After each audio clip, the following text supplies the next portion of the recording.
singular pleasure last weekend of, well, spending it in Las Vegas at Defcon 11, the notorious hacker convention. That's the physical gesture of the day. Part of the reason is because, well, you know what? We're out there. TechTV sponsored the first Defcon Wi-Fi Shootout.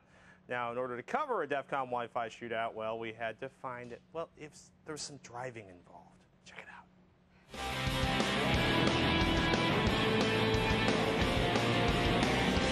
We're on our way to the Wi-Fi Shootout here at Defcon, which is nowhere near Las Vegas. It's about 60 miles outside of Vegas in a pre-selected but secret location that is centrally located near absolutely nothing.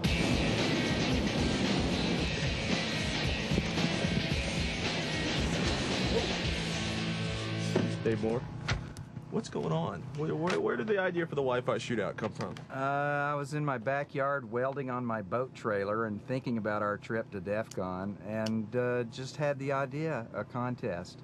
What kind of contest? A Wi-Fi contest. So this isn't award driving. This is totally different. The teams will have to see how much distance they can get using their Wi-Fi rigs. They'll be stationary at each end. So basically we got a bunch of people up on the hill here shooting for distance to see how far they can go. Yeah, and I expect some really interesting results. We're not quite in the middle of nowhere, but we can see it from the top of the hill. How'd you pick this area? What were you looking for? As much line of sight as we could possibly get.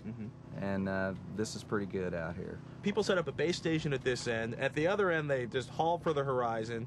How do you prove that somebody's actually logged a distance? There'll be a contest staff member at each end, and the rules state that the contestants are required to be able to transmit and receive a specific text message that's supplied by us on the spot. How do you figure out how far they've actually gone? We do a GPS reading for where they are at base camp, and then a GPS reading for where they are in the field, and plug those numbers into a calculator. And according to the map, those guys up there are at 4,650 feet. What do you guys call yourselves? Adversarial Science Laboratory Rules. This is not your typical Wi-Fi antenna. And as a matter of fact, you guys were worried about standing in front of it yesterday because you were worried about being sterilized and or otherwise harmed in a microwave kind of cooking hot dogs fashion, right? What's going on here? Is this antenna as powerful as you claim? It's fairly powerful. Probably on the order of 30 dB gain. So, Lucent card here. It's just a standard PC. Lucent card feeds up into an amplifier by hyperlink.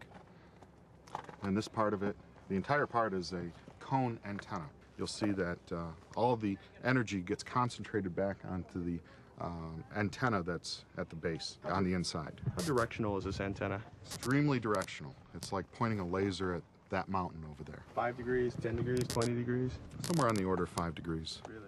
All right, close to 50. Let's rock and roll. I can't exactly see you. Getting anything, sir? Down the road there. Want to do more? Or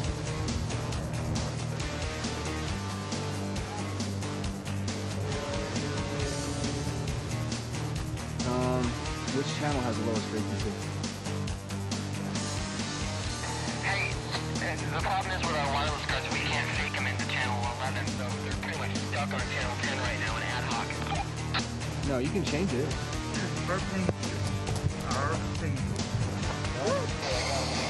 Yeah. We got a signal. All right, let's send it. Yo, we got a signal. It's okay. So we'll just jump on that cat and we'll try to keep it stable. Woohoo!